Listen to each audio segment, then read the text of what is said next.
I have serious concerns about water and energy use. That's the thing that really makes people angry about him is this Jeff Bezos, who has like 18 super yachts or whatever, is buying up mega tracts of land that no one else could ever buy here, and spending billions of dollars, and then almost nobody gets employed by it locally.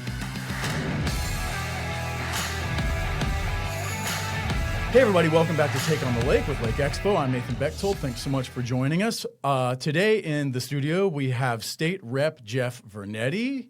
Rep Vernetti, thanks for joining us. Good to be back. Yeah, good. Yeah. Good to have you back. This Always is fun. round 3, I think, in here. I believe so. Yeah. I don't know how I rank on how many times I've been on the show. First, But third-time guest. All right, perfect. Yeah. So, good. Setting records again. Setting records, man. And we were talking, every time you come back, I've like changed the room a it's little, It's just like anytime you go to someone's house, there's always something moved, or you're a tinkerer. That's you right. Like to tinker. Yeah, just kind of figure it out as you go. Yeah. Yeah. So thanks for coming on. Absolutely. First, I want to say to folks that are Take on the Lake fans, thanks for your patience and not giving up on this show, as I've been kind of sparse in episodes lately. I could probably think of a lot of excuses. I have a lot of excuses. I like to blame guests if I can for canceling, or like delaying. So I'll blame some guests. I won't name them, but I'll just broadly blame all my guests.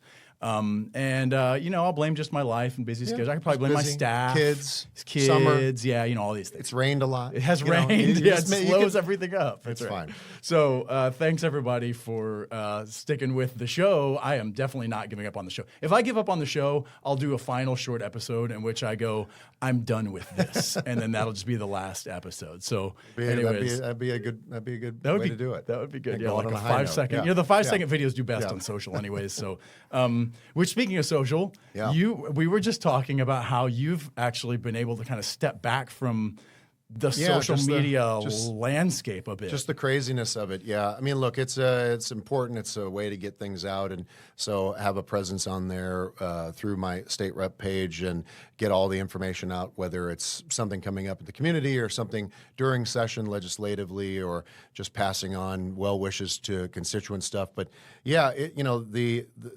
volatility of it has been, I think an issue for a lot of people. But too, unfortunately, I had a death threat later in the session this last year, and it came from stuff from social media, and that was like a cue to like, okay, we need to be on it and have a presence and get information out. We need to be transparent. We need to answer questions. However, we don't need to let it dictate our lives. And so, having a little bit of a separation from it now has been really, really nice. Not having that little app on your phone is a fantastic thing when you can hit the X and take that thing off there. But it's still important. But sure, you keep in touch with like things people care about and stuff, and have people helping you watch that and all that. But that's a liberating thing. There's too many times though, and we've all seen it. But family was at a restaurant and sitting around, and it was a very unique place. It was down in Nashville, and they sit everybody family style. So if you got a party of 4, you're at a table with 8 or 10 or 12 other people,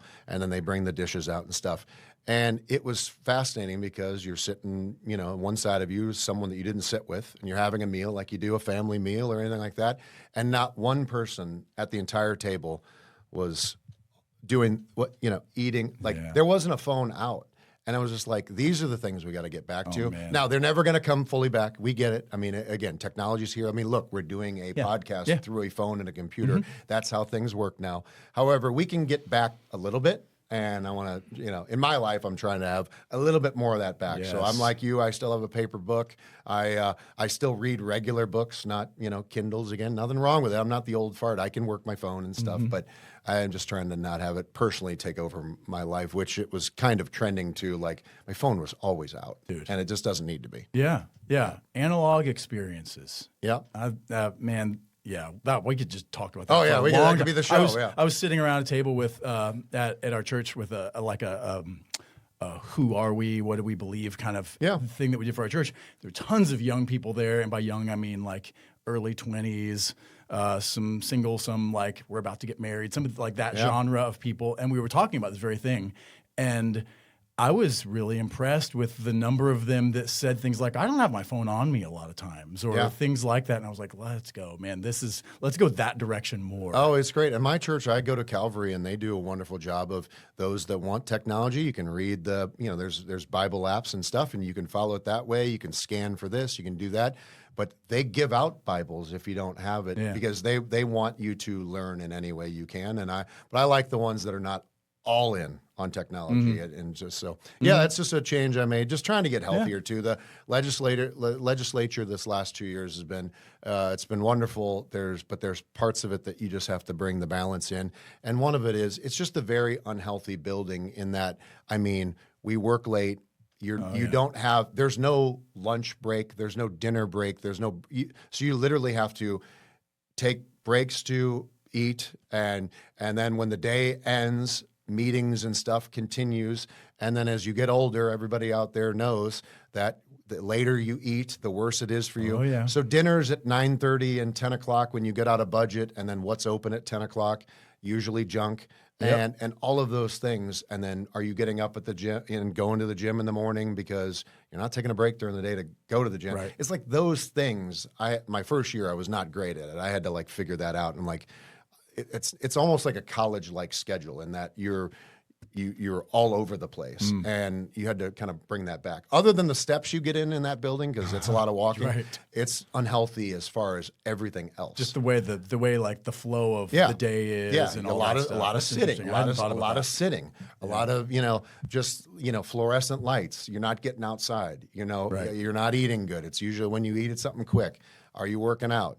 And all those little things. So I completely changed my schedule this last year and feel a lot better. So this is just one of those things. You look like you're dropped healthier, 30 pounds. honestly. Yeah. So it's like one of those things. Just I'm closer to. I'm in my upper middle 40s. So as I get closer not to late. as I get closer to 50 and things stop working, I can at least take care of those things. But I don't want to have a heart attack or a stroke because I'm too worried about what somebody's saying on Facebook. No kidding, that I'm not going to fix I'm not going to be able to win an argument or change their mind anyway because we're not having a conversation. Right. And the funny thing is, the people that do criticize you, which is fine. It's the voters' right. I mean, they can question me, but it's always after the fact. It's never before a vote. I would much rather have your information or feedback before, so I can make a decision based upon what you and everybody else thinks. That's really good.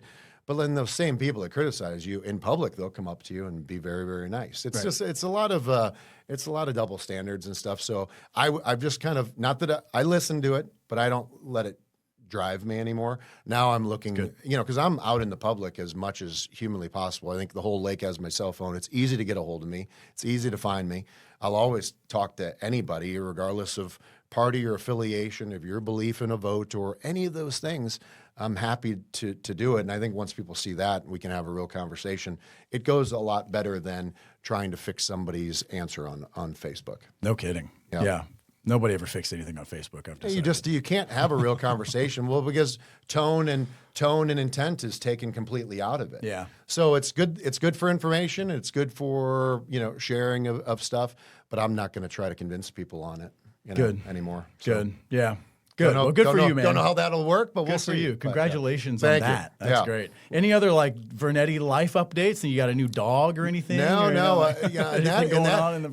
that area, unfortunately, we had to put a dog down this year. Now that's always the worst. But no, it's been really good. I've got, luckily, just blessed with a great family. Just celebrated my 25th anniversary with my wife. Congratulations. As we taped this yesterday. But she's a teacher, so school of the Osage, so she's off for the summer, and she's the cheer coach too, and they're getting ready for camps and all those things. My son's working professionally in St. Louis, so try to see him as much as I can, and my daughter is junior to be at William Woods, and she's in the mix of huge horse competition in Tulsa and all those things. So the summer stays busy with that, and then campaigning is like another job, and fundraising and that whole element of it. As everyone sees our signs, it's election time again.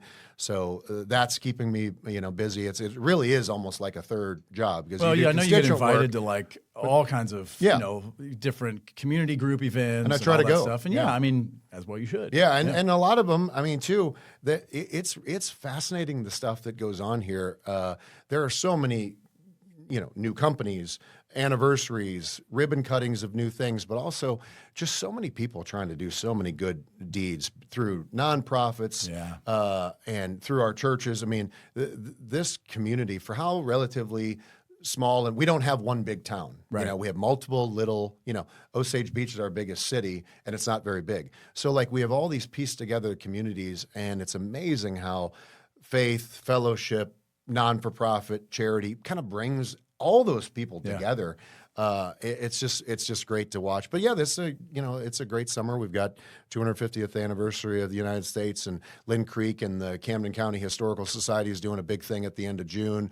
So you name it, there's something going on this summer. And then, as I said, 25th anniversary, so we're doing a little vacation in July, and just trying to stay busy. But Good. It's great. Good. Great. Well, what we had talking about was just kind of the legislative session is over. Again, probably for everybody who listens to this show, they have a sense of how the legislative session works generally, but I won't assume that. And so, in Missouri, I don't remember when I learned this, but it was later in life than you would think, that the legislature is not like just meeting year round. Yeah. The legislative session is January through May. Yeah, basically. It's a part-time legislature, and it's pretty common. It's actually the United States is pretty split, but our neighbors in either, Illinois is full-time, and some others are part-time. Texas meets every other year. Yeah, Texas does every other Crazy. year. It is wild how some of them do it, and they base it sort of how they do their budget. But yeah, we go in in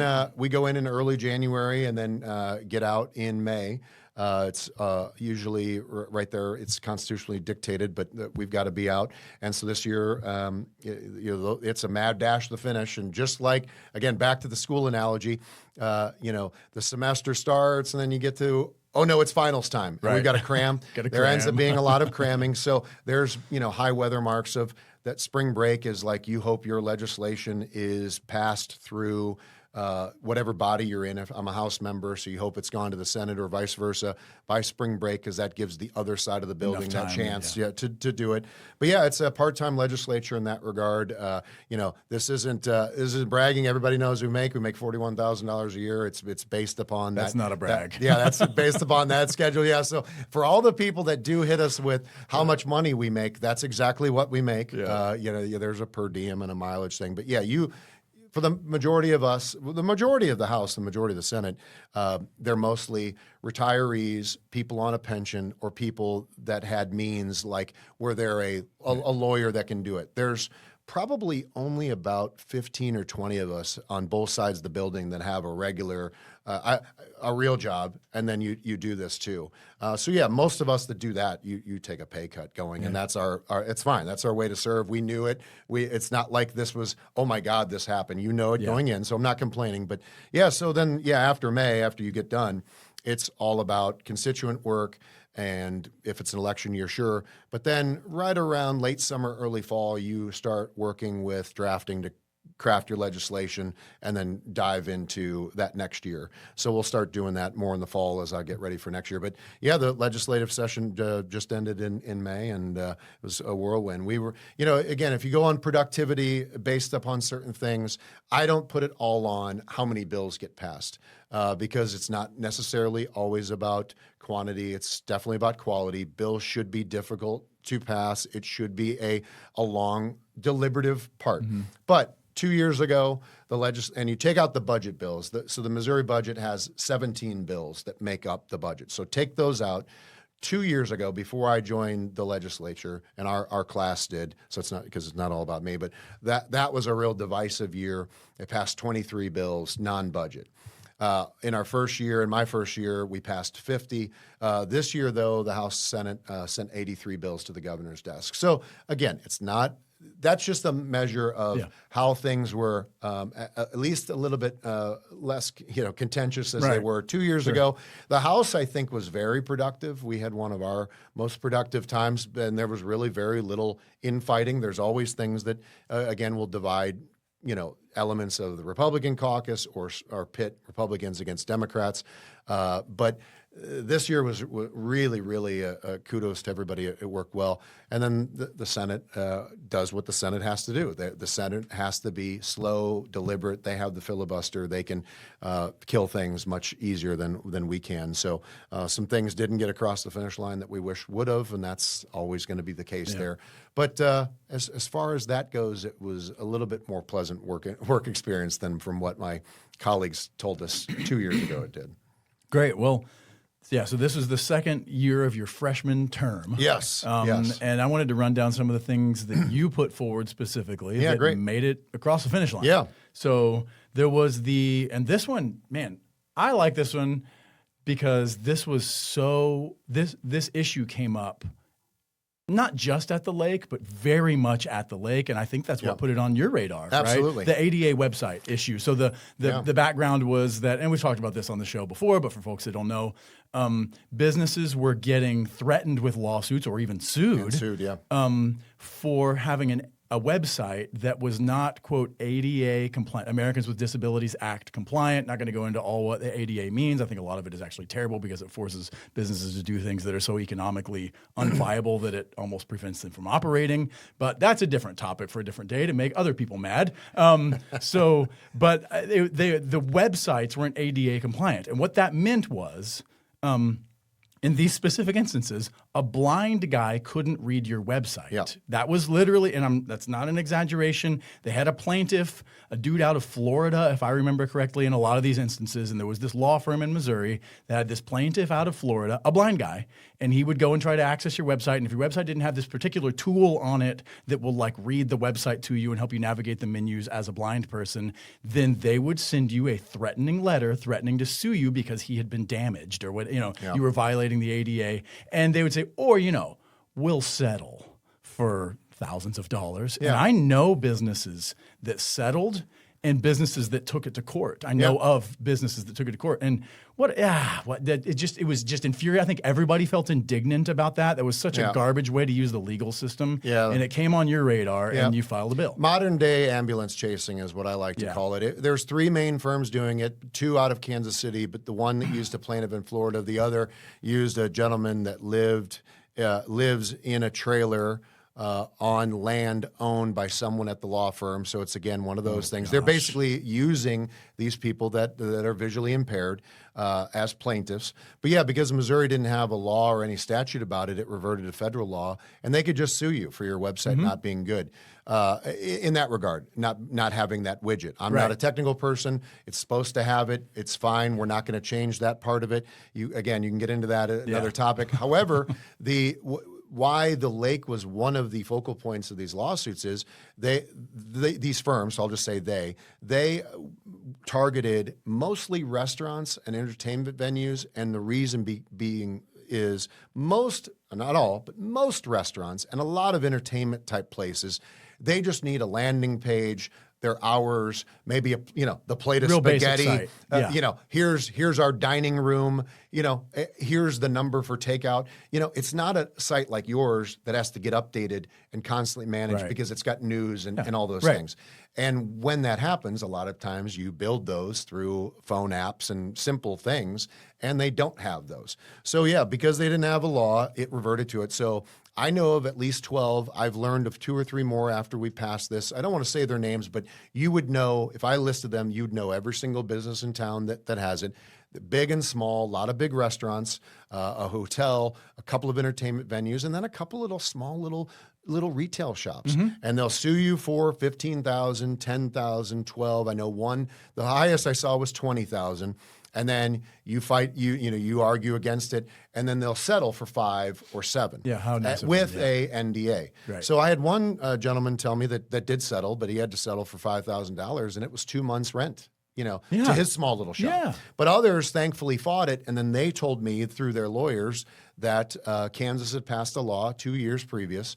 So yes, myself and some others filed legislation to get close to the Kansas law, which if you get one of these letters, you still have to make your website compliant, but instead of getting sued or having to mess with that, you have 90 days to fix it or be working towards fixing it. You just got to be showing progress because some of these things, take a little bit of time, and you got to hire. It's not free. Yeah, you got to hire a company. Free. Not even close to free. And Sandy and the folks at MSW came up and spoke, and it was wonderful to see a company that does make money from people having to have their websites fixed, advocating for the law, fixing the law, because they didn't want to see businesses preyed upon. No, it was across the state. I filed it with a couple of other legislators, and the funny thing is, all of us were in different areas: Cape Girardeau, Northeast Missouri, St. Charles, Kansas City, and it's the first piece of legislation that research could find that was filed in its first year and had no votes in committee or on the floor of both the House and the Senate. It was the first unanimous piece of legislation that anyone could find. That's how bipartisan it was. That it was enough's enough, but that's how many people it affected. It was all over Missouri. And it just goes to show, really, that the one entity that people hate more than journalists and politicians is lawyers. That's right. And here's this is the building where people don't play nice. Love my lawyer friends out there. Do you know who helped us more than almost anything is the trial attorneys jumped in because they're like, this is giving our profession a bad name. Sure, yeah. Hey, look. No, most of them aren't trying to do that. No, you got to have the mechanisms, but we thought, all right, we're going to get, because that's the thing. When you put legislation together, you have to think of who's going to support you to help you get it going, but who will be the entities, representatives and senators and lobbyists and organizations that will work against you. And in that one, we were like, okay, the trial attorneys. And they were like, nope, just do this one little thing because, you don't want to make it so broad.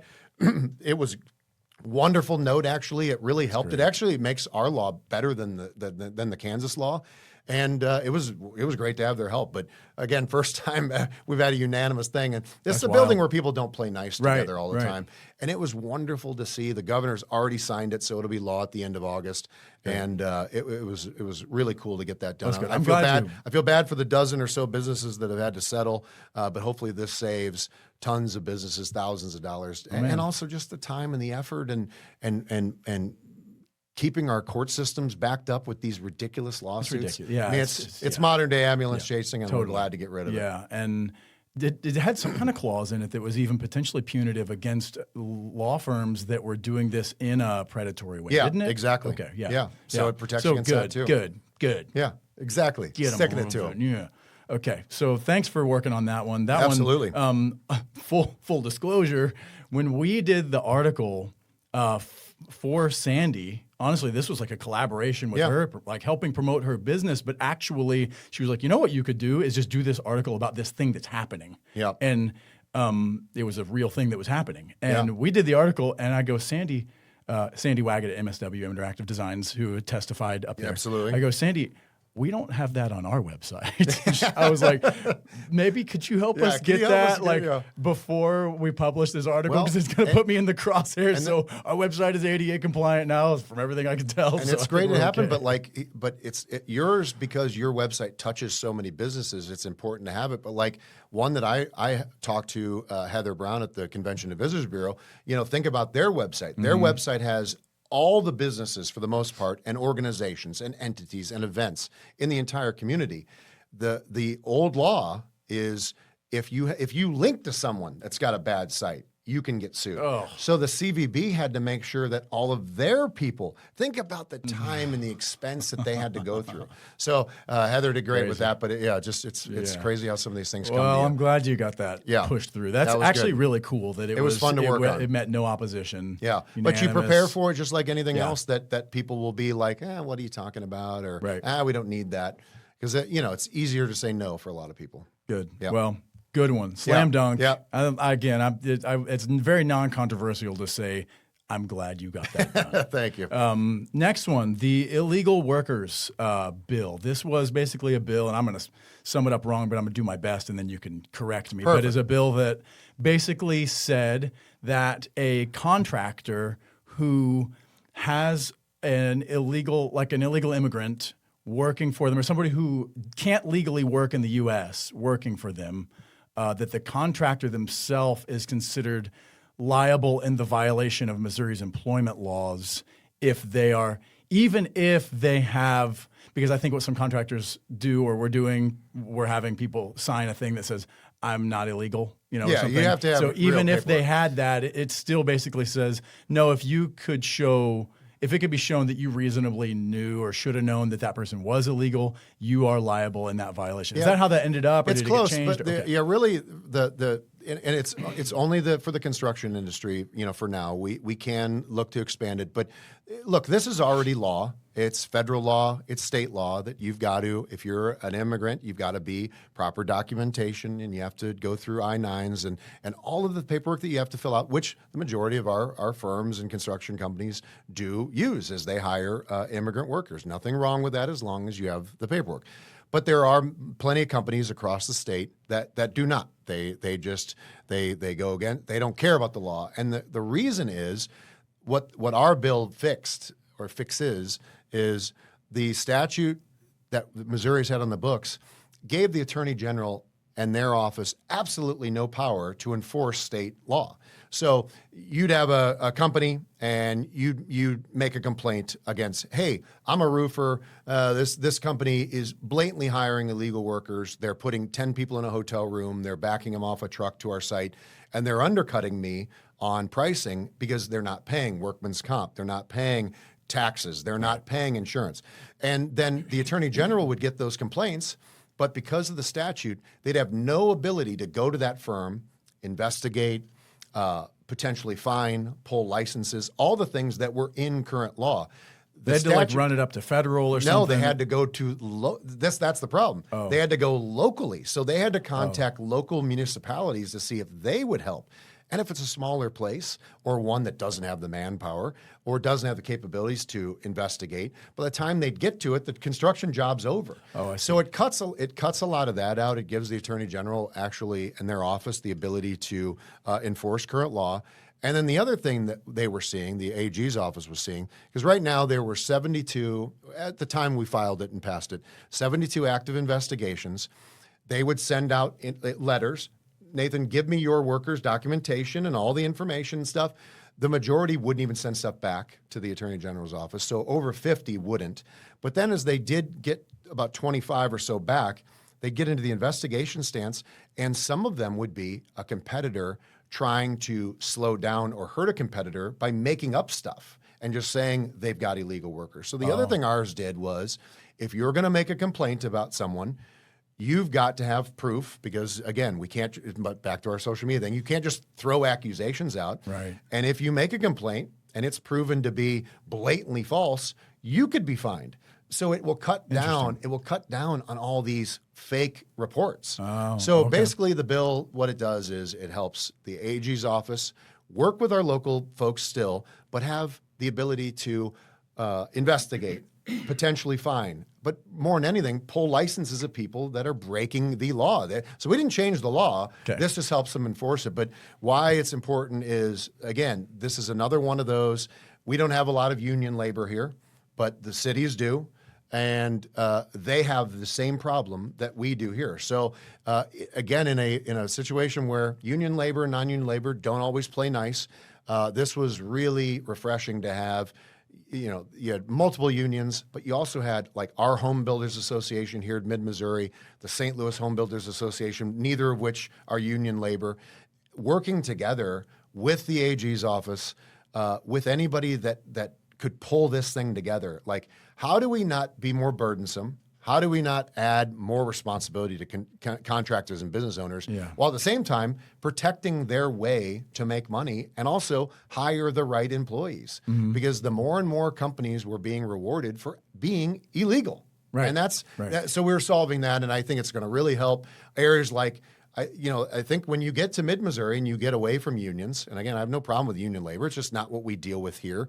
But when you don't have any kind of organized labor, it actually is even more difficult to get things worked because every group is not tied together like they're up there. So it was a really good process to go through. We only had 6 no votes in the House and only 1 in the Senate. It was, again, really bipartisan, Republican, Democrat, rural, urban, didn't really matter. Interesting. Again, it's not like this is a free for all. They're not.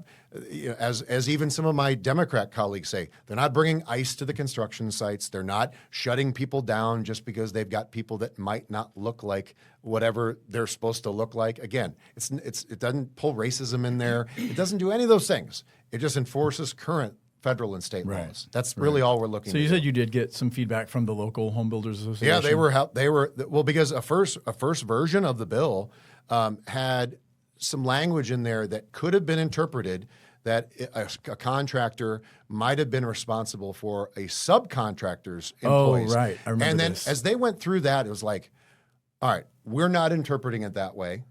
We don't see it that way. However, what if a judge does do it? We don't want that to be. So we pulled the bill back and actually spent about 4 weeks working to craft new language to fix that section to make it. What you don't want to ever have in a bill is shades of gray. Right. To leave it up to a judge somewhere to interpret something that wasn't the intent of the bill. So they had a problem, and the St. Louis home builders did too, but they had a problem with it. I worked with Tony Otto at Auto Construction, who's heavily involved with that association and stuff, and brought that feedback back to the table. I know one of my colleagues, Brad Christ, did the same from the St. Louis home builders. Went back to the drawing board and fixed some language, and it was really how you should craft law. Fixing those little things now that we don't have to come back and fix 5 years later because, oh man, that one sentence was interpreted wrong. Yeah. Because once it gets interpreted that way, then other courts will do that. And now you're in a world of hurt. Right. Because the last thing we want is like a general contractor who hires a plumber that may or may not have workers, having to have responsibility for that company's workers. Right, That right. should be on that company. Right, So we right. cleaned all that Yes, up. I remember that concern. We cleaned And all that up. when- and that made sense once they explained it. So I think we published something about this at Lake Expo. You had sent out like your newsletter saying, here's some stuff I'm working on, here's some stuff I filed. It was early in the session. And that was one, and I was like, wow, that's interesting. And I kind of pulled that out into its own article. Yeah. I think Tony and some others, I don't know if they read our article. I think a lot of them did. I think and so, other too. people in the local, like in the lake area trades. Yeah. And that was when I started hearing concerns. And I think that was the specific concern there were several, but, is the general contractor going to be liable for a sub that uses somebody, And it made sense once they explained it. And so I think that's good that it worked that way. That you said, here's what we're working on. We tried to report on it well, I guess. No, it was good. And then others said, hey, I have concerns. They went to you. You took it back. And the St. You Louis implemented those concerns. That is about as good as I think you could hope for something to go The like St. that. Louis home builders are one of the largest home builder associations across the state. So they have more members. They have a pretty good lobbyist as far as like getting information out. And I think they made sure every other home builders association knew. So it got out multiple ways, but the article certainly helped. And that's what you want. I'm not trying to take all the credit. I'm trying to take 51% of the credit. You want constituent feedback during the process, not Yeah. after the fact. So it would much rather be, hey, we passed the bill and there's a problem. Right. I'd rather we would have been fine killing the bill and coming back next year if it was going to be that bad. But it was a fixable thing. Right. You just got to get through the process. See how the sausage Good. is made. Yeah, very interesting. Yeah. Next one, the Osage Beach Entertainment Zone. Yeah. And this applies to Osage Beach. Does this not also apply potentially to the Strip? Well, the Strip passed. So Okay. so what an entertainment zone is, it's very similar. It's very commonly used like at Ballpark Village in St. Louis, Power and Light in Kansas City, Right. Union Station has Like a one. specific district Yeah. that is open container all the time, because the way that the businesses and everything are oriented within that district is people go in and out of places. Different liquor licenses. Different liquor licenses, and you can't carry them one into the other, but it's kind of built in a way that it's like a contained community. With its own rules, its own security, all those things. So the idea is that in those spaces, it should just be like a broad... Yeah. Go ahead. Finish my sentence for me, because I think I'm going to say it wrong. No, you're right. But, and really, this is an example of when the legislative process gets screwed up. Last session, our first year, there was a bill that Union Station was going to get one of these in downtown St. Louis. And the lake, the representative carrying it, Don Mayhew, had the Strip in Lake Ozark and Osage Beach in its own language and its own bill. I helped with it, but Don was carrying it. It passed through the House, and as we got later in the year, as they do, they grabbed some of the smaller legislation, like Don's wasn't going to be able to get across the finish line. They moved it in with the Union Station one and put it in an omnibus bill that contained a lot of local government stuff. Well, when that happens every once in a while, and this is the situation here, when it moved to the Senate, this is no fault of other than an unfortunate Senate error. Someone in Senate drafting, when they transposed the language of the bill, they misprinted Osage Beach's population, which would identify. You don't identify municipalities by name; you do it by population size. Right. They put the wrong population size, so when the bill passed, Lake Ozark passed, Osage Beach got left out accidentally. Okay, So I had to go back. remember I that know. nuance. I had to go back and do it as a standalone bill, which is very difficult because nobody cares except for our area, and that's it. You know, there wasn't anybody else working on it except Right. little old me. Right. The thing we had going for it was the Senate knew after the governor signed it, no one caught it. It just got through, and then the governor signs it. Everyone looks at it and is like, oh no, can't do it. So luckily, nothing in Osage Beach needed it yet, so we had some time, but we had to go back to work and work with the city, work with the development team to kind of get the language right, and then was able to kind of get it through. But what I had going for me is I just leaned on Senate leadership and said, guys, you screwed this up accidentally. No, nobody's fault, but you got to help me fast track this. So we were able to get mine going, and then there was only one other that was filed. City of Chesterfield wanted one in St. Louis County, so we just added them to my language and then worked it through the process. But yeah, what it enables Osage Beach to do, this will be up to the city, is it can designate areas and designate these zones that we'll have to create, like you said, rules based upon safety and use. But you can identify places with common plazas, for lack of a better word. And the Oasis project, when open, will have a main plaza that will have multiple restaurants and vendors and outdoor carts. And many of those, up to Oasis, obviously, they might sublease those to different owners inside that thing, who will then have different liquor licenses. So we'll enable Oasis to create that, should Osage Beach designate it. One umbrella thing over an area. The same will be said with the outlet mall. Once those plans come to fruition and it's done, the assumption is there will be multiple liquor license holders in an area, and they will work with the city. So all our legislation does is allows the city to create those where they like. At their discretion. I think it promotes an area of that they'll have safe policies. It's pro-business because it will encourage that, but also the areas that it's done with rules and with policies like Power and Light and like Ballpark Village work because they are structured. And that's when you get into the problem. Like the Strip for years has been unstructured. Now, currently, they do not have one in place. They have the ability to make one. And so my understanding is the city of Lake Ozark has to work with the Bagnell Dam Strip Association, which is all those business owners there. And I'm told that they're going to work on that this fall. And, so maybe that's a 2027 question. But yeah, the city can do that, but at their discretion. And the idea this just gives the opportunity. For example, on the Strip, the idea is if you're at any of those restaurants and you're walking out, they have the sign. I saw it at Malted Monkey the other day. We were there, and as the no alcoholic beverages beyond this point, city ordinance or something like that. And the idea is if you create that zone, those signs would go away because technically you're within, potentially at least, within one zone where you can go in and out of. And you wouldn't be able to take it from like one business into another, but you'd be able to think of big events, bike fests, shootout with boats coming up and down the Strip.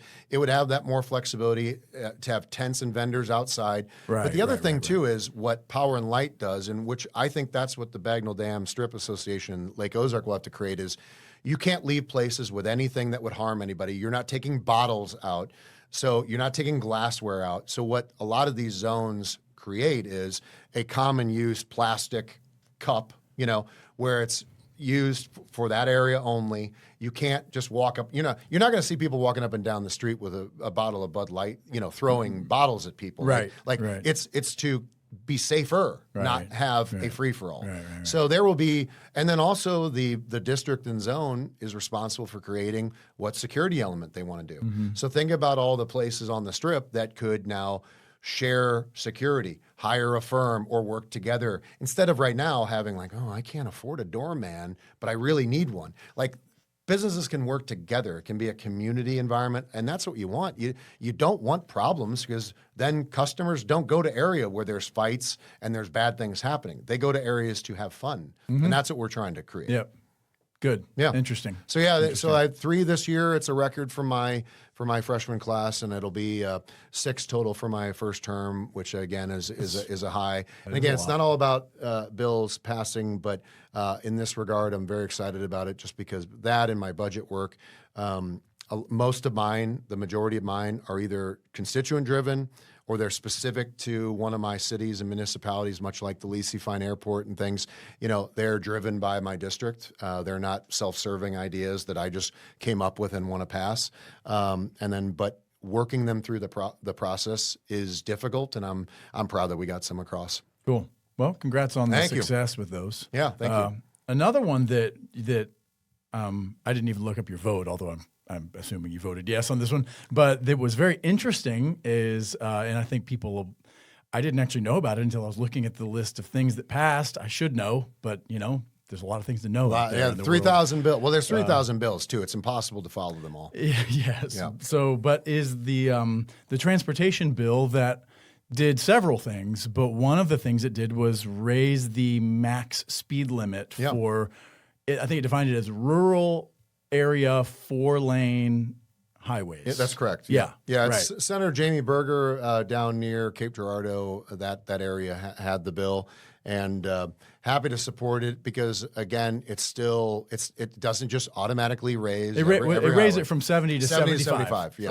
On like I-70 could, in rural areas, I-70 could go from 70 miles an hour to 75 mile an hour speed limit. Correct. And there's other parts of the state, again, like if you had 44 tour, we just drove down to Tulsa to see my daughter ride, and you get across the Oklahoma border and it turns 75. There's a number of states around us that do this, just a continuity thing too. And it's done to MoDOT specifications. They will pick safe areas where drivers can do this, but drivers are already doing it.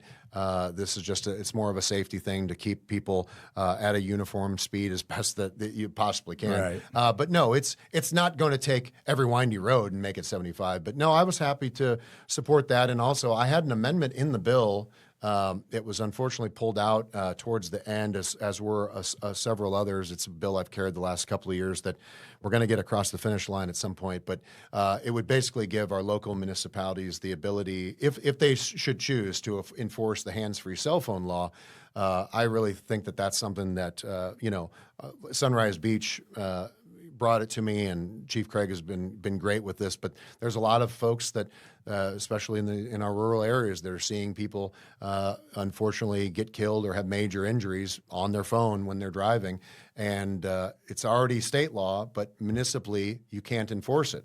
Because I'll just use Sunrise Beach as an example. They pull you; it's a secondary offense. That's right. So it's not like they see you and you're not doing anything else wrong, but you're speeding. They notice you're on your phone. It could be a secondary charge. And right now, if Sunrise Beach, if they do it, they have no mechanism to turn that into any court other than our county court. And our county courts aren't taking speeding and phone tickets because of this one language. Back to the errors in language, one little sentence that is interpreted wrong, unfortunately, doesn't allow any municipality of any size to have a copycat law on their own books, so that they could take state law, mirror it, put it on Sunrise Beach's city ordinances, and then have those enforced at the municipal level.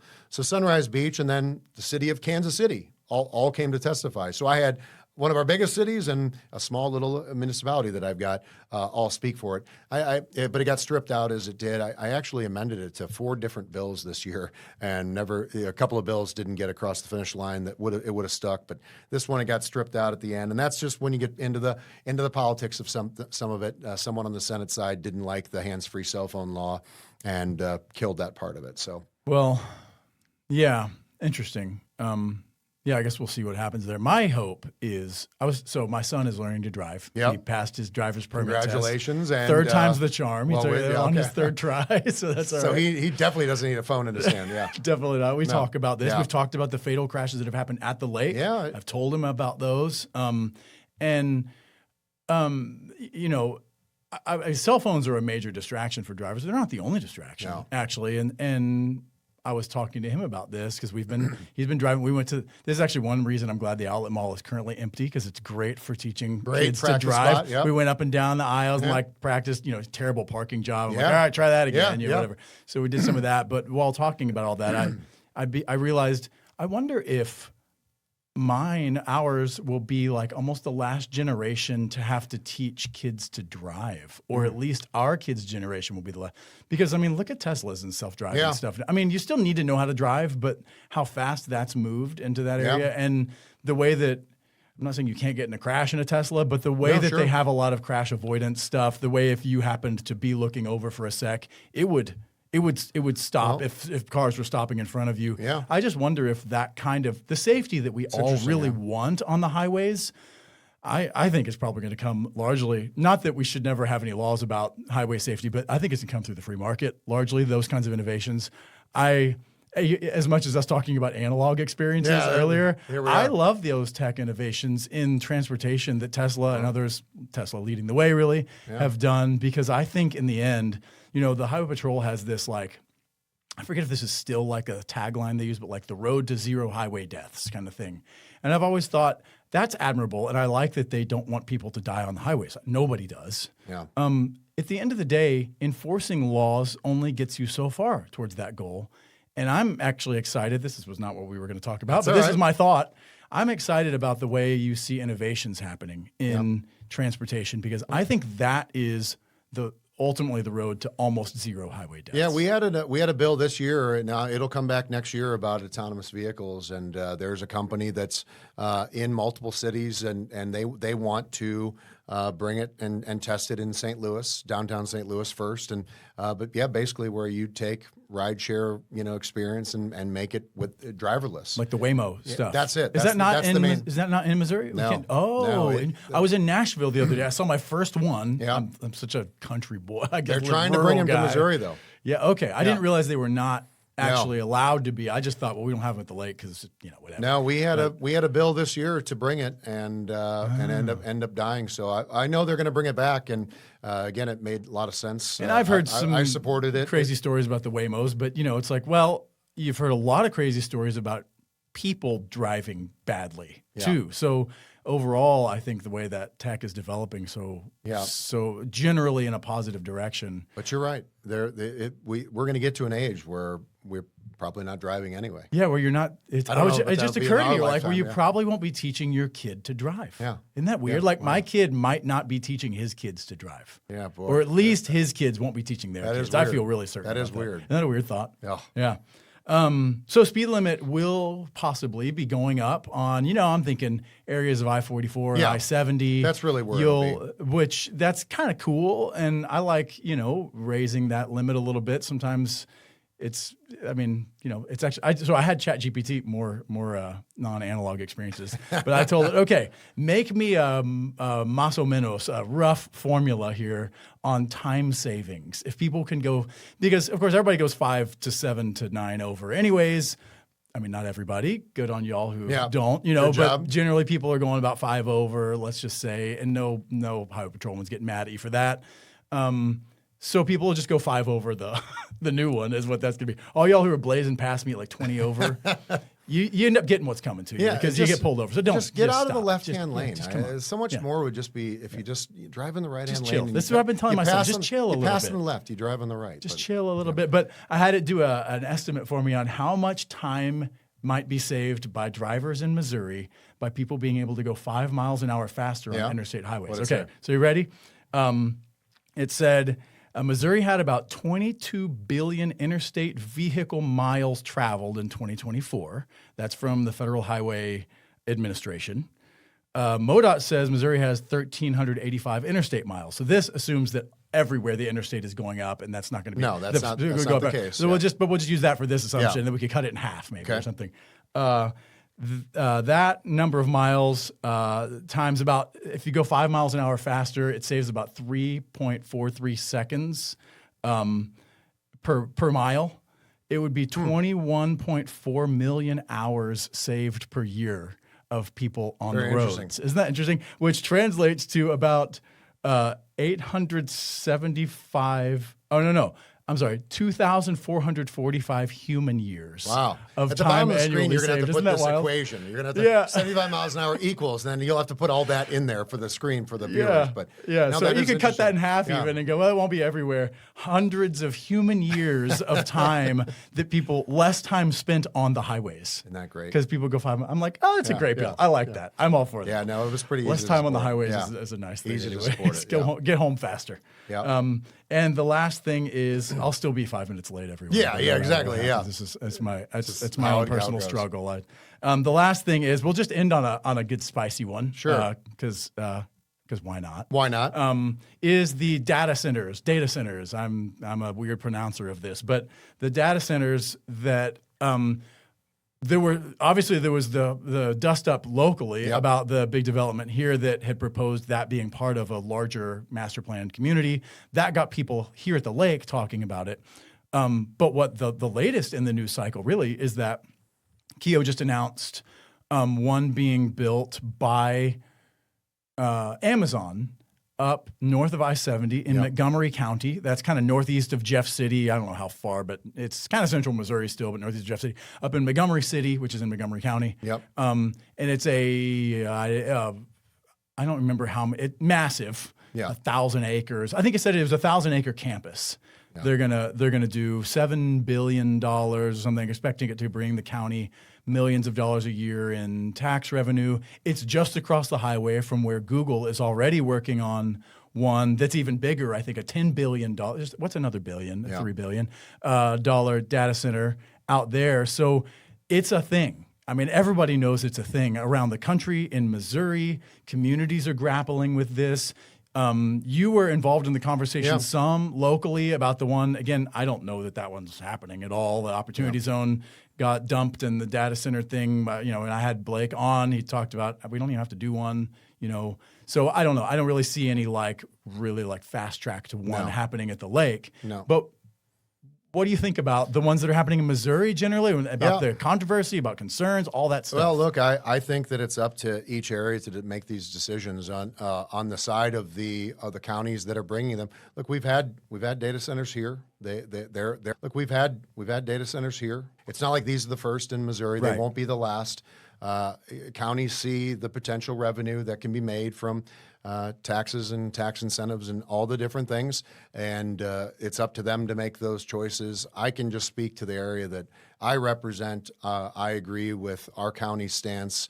I agree with the municipalities is starting to look at I don't think we just know enough about what they truly do, but seriously, I have serious concerns about water and energy use. I did not support Senate Bill 4 last year, which was and it did pass. It gives utility companies the right to charge consumers construction work in progress. I just personally did not feel that was right.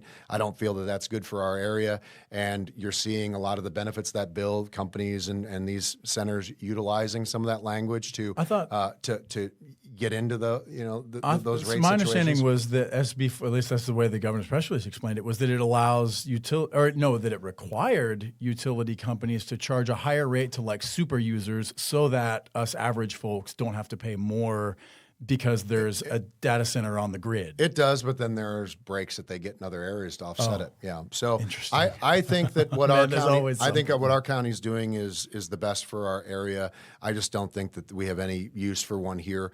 But again, as someone that I'm a property rights guy, I think that people should be able to do what they want with their property until it affects those around us. And when you get into these with the noise and the strain on the environment, I just have heavy concerns. So I like the direction our county is going.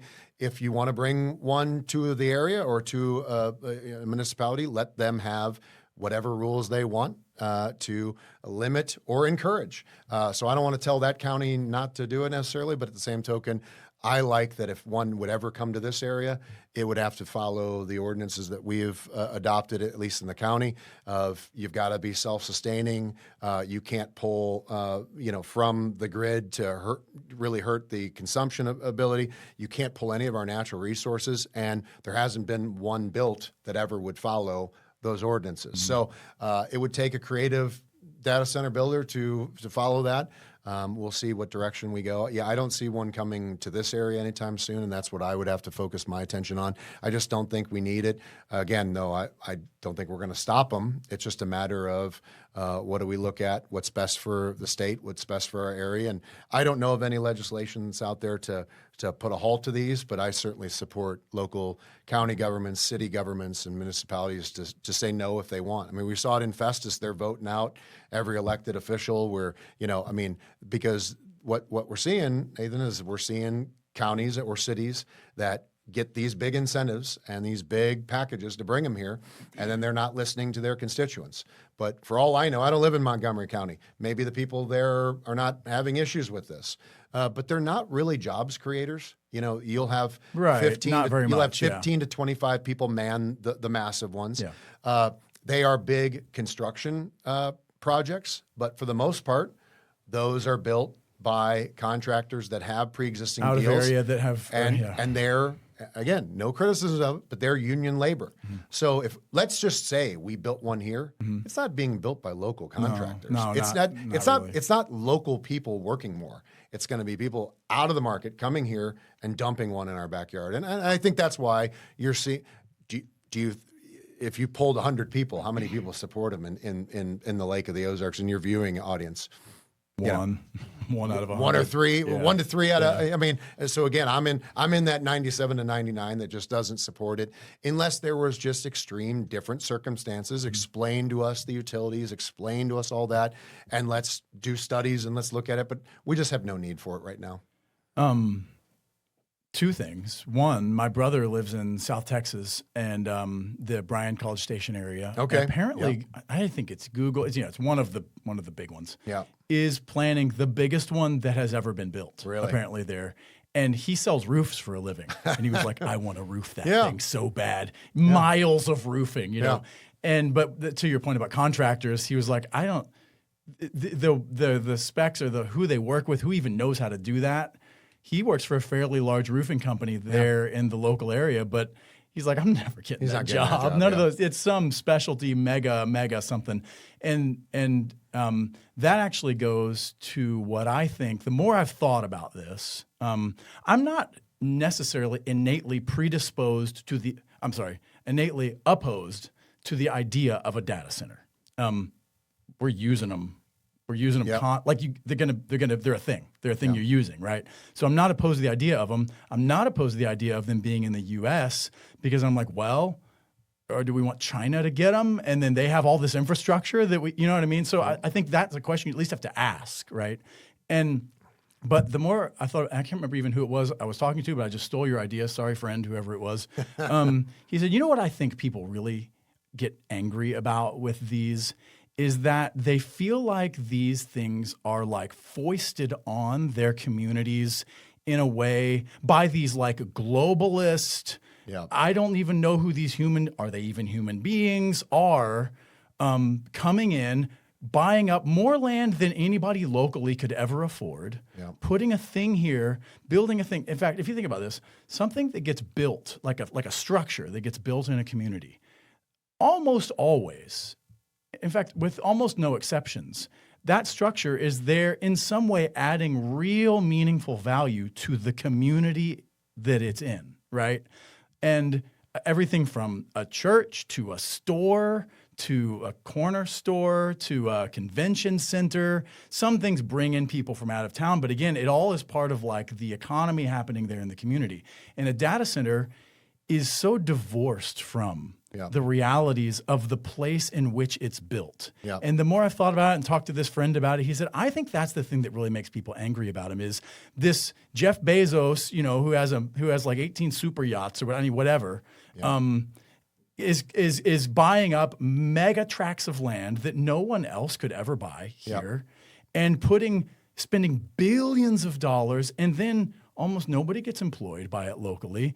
The construction jobs largely don't get happen because it's such a big, complex project that no local construction crew could be part of that. And at the end of the day, you have this thing, and you're like, what is this bringing value? How is this bringing value into our community Long-term, and into our lives? And I very much resonate with that because I think communities matter. Yeah. And communities are composed of people with relationships. I tell people this all the time, like in the Lake community, you are one person removed from every person in this community. Yeah. But you know who you would have zero connection with? Jeff Bezos, if he built an Amazon data center. You know what I mean? Yeah. Like with people, like with that Yeah. level of global, massive, faceless corporate stuff. And when he said that, I thought, you're right. I think that is the thing that viscerally for people is so offensive about the data center idea. And I think the other component of that is they're horrifically ugly and massively, they use massive amounts of space.